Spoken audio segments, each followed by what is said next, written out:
got an hour slated. We've been talking for an hour, and now you realize. You know what? I never understand what I'm doing here. I just show up because I'm wearing a tie. And you look good. Well, thank you. I appreciate it. Love filmed in Utah, by the way. Yeah, well, love it. Thank you very and much. remember, here's a plug. Filmed in Utah. And remember, he and won spot on. last I know, spot on commercial. That's right. I'm kind of a big deal right now. So. I was gonna say huge, but big. Well, huge. I think huge. That's a good adjective. It fits. That fits because you could have it. Scott could be big. He could be big in this, but I would be huge. Muy fuerte. I'm gargantuan. Look at my own orbit. Sorry, there's a little freeloader. So talk to me. What have you been up to event-wise? You've been helping out the guys on Flipmen like nonstop, promoting everything they've been doing. You've been over at the show. CMAs? Was that we went to the VGAs. VGAs. Last weekend with Hulk Hogan and Tony Hawk and Jerry Rice and Jason Biggs and will.i.am from Black Eyed Peas. And I'm honestly a little upset that you forgot to invite me. You know what? It was hard for me to get credentials. It was a tough. But she's here, actually. The person who actually runs MTV, basically, Spike, all the award shows, Comedy Central. She's downstairs. Yeah, we need to bring her up here, but she seems kind of shy. She is shy, but you can bring it out of her. I probably can. You can. Because I have my own orbit. True. Zip code. No zip code. Yeah, I'm a big dude. No, Flipmen's gone really, really well. So, plus, it recognizes Utah, which is really good. It is, and that's something I want to talk about.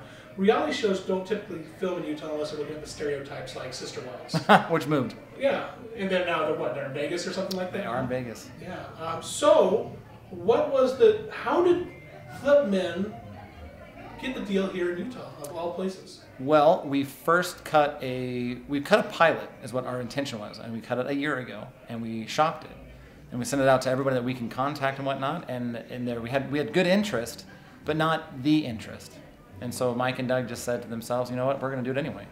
So I started to do clips of everyday life of what they do, like breaking into homes and what they find. And what was that called when they were doing that? Foreclosure Boys. Foreclosure Boys. Which is still a great name, by the way.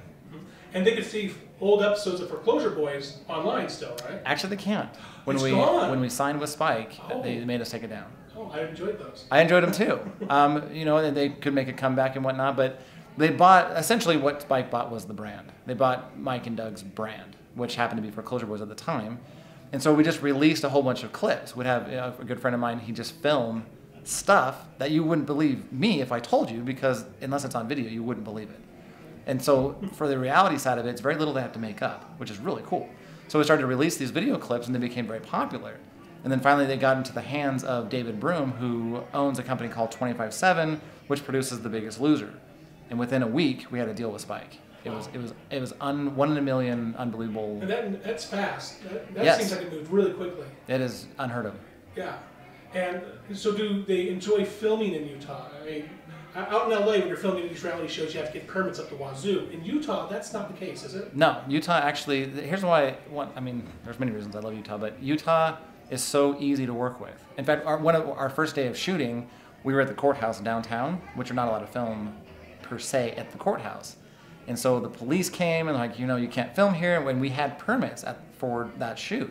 One phone call to the film commission, the director of the film commission, and it was solved within 15 minutes. It was unbelievable. Police left. Oh, you guys are fine. You guys are good.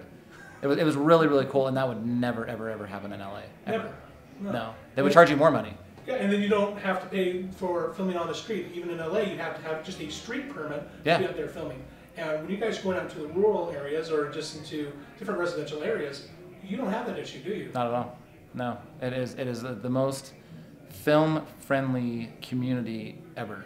Do you think that appeals to other production companies like 257 Productions? So here's the thing: is that Utah's starting to get out, and it's basically a little Hollywood mecca, and so people are starting to see that and say, it's so simple to film here, cost efficient, crew efficient, and location efficient. It's like let's give Utah a try. For example, Daniel Bernhardt, who has his movie Fetch.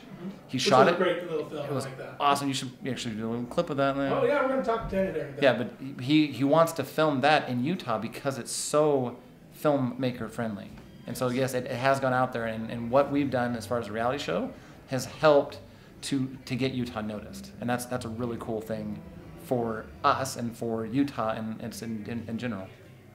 Now let's talk about your company. What is it that you do to help bring so much attention to this industry? I don't really do anything. Don't give me that nonsense. You do great. What's this Triple Fox that you got going on? Triple Fox actually isn't mine. Triple Fox is, we co-op with Triple Fox for this particular event, but they're a complete separate thing. Okay, Thompson, Sullivan, and Locke. That is my PR firm. Okay, we'll see that for you. Yeah, we have Thompson, Sullivan, Locke is the public relations firm, and then I run Power and Industry, which is basically a media conglomerate, and it's done really, really well. Fortunately. Yeah. You guys have been probably the, steal one of your words, the mecca of where a lot of independent filmmakers will go for the events. You have this event here with Christmas Soiree. Last year you guys did the Filmmakers Lounge, and you even had a earlier event. The gala. At the gala, yeah. Which I think I hit all three of them, and they were all great. Yeah.